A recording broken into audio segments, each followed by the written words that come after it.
Tyson stepped into the maze. Dust filled the air, thick and heavy.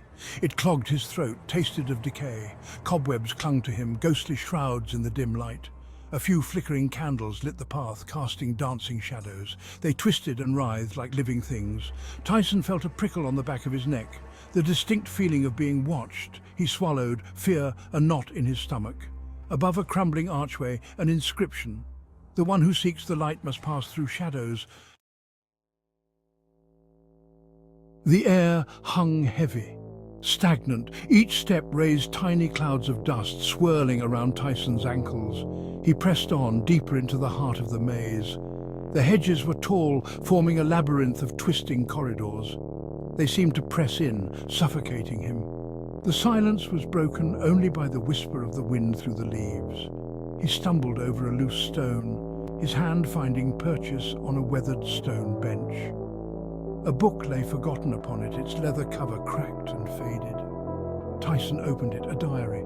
The musty scent of old paper filled his nostrils.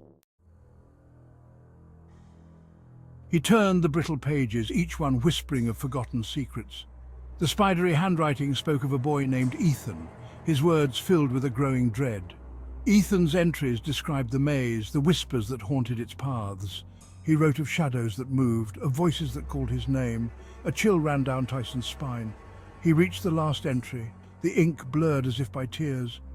The whispers grow stronger, Ethan had written. They promise secrets, power. But their touch is cold, their voices filled with lies. Turn back. The rest was lost to time and decay. Section 4. Guided by echoes. Tyson closed the diary, his heart pounding. He should turn back. But something drew him deeper into the maze. The inscription, the diary, the growing sense of unease. It was all part of something larger, something he couldn't ignore. He pressed on, the whispers growing louder. They seemed to emanate from the walls themselves, guiding him forward. Each turn, every dead end, was met with a chorus of whispers, urging him onward. He wasn't sure how long he'd been walking. Time seemed to lose all meaning within the maze's walls.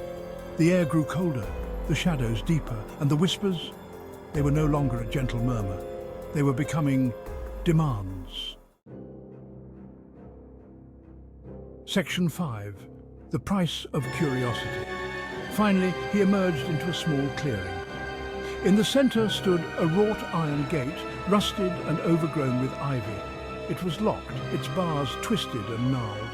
This was the heart of the maze, the source of the whispers. They swirled around him now, a cacophony of voices. "Open the gate," they hissed. "Unleash what lies within." Their tone was no longer inviting, but demanding, menacing.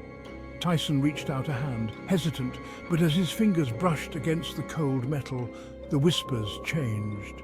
They were no longer whispers of enticement, but of warning.